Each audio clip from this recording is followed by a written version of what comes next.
booth. I can't take credit for it, for planting the flag. Claiming it as ours, that was all her. Maggie. To an amateur, it looked like just another booth.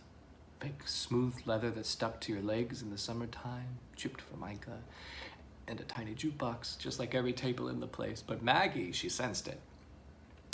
This was the one. Most of the tables, every table but this one, you put in a quarter, you get 3 songs.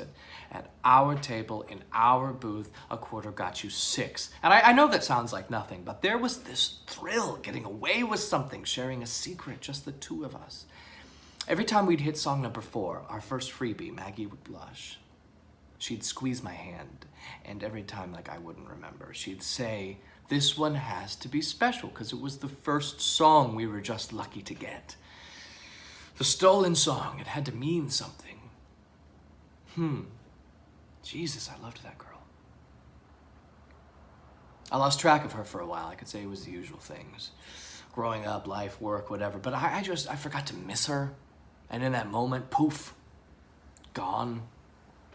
It took my stupid brain a handful of years to figure it out. What was missing? Why everything was so gray and flat, because when you're swimming in that flat grayness for long enough, you can forget that you're really just treading water, that this isn't the way it's supposed to be, and you're not getting anywhere.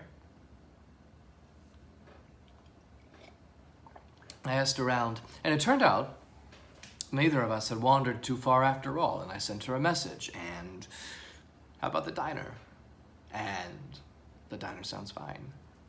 And the day comes, and Sue points me towards our booth, and there she is, Maggie with 2 black and whites and a stack of quarters. We talked for a while, and it was like coming up for air after a deep dive. I lost track of the song count on the jukebox. Number 4 snuck up on me. When Maggie moved to pick our first freebie, I reached out and grabbed her hand. I had this fear deep in my stomach. What if the magic was gone? What if they fixed the machine? And it was like she knew. She always knew what was going on in my head. I was holding her wrist, and she twisted in my grip and squeezed my hand. She smiled like she had a secret. A delicious secret. And she blushed. And I felt like in that moment I could tell her anything.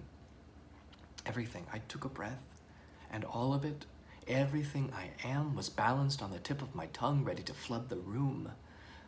I've always been so scared of drowning in myself, of taking others down with me.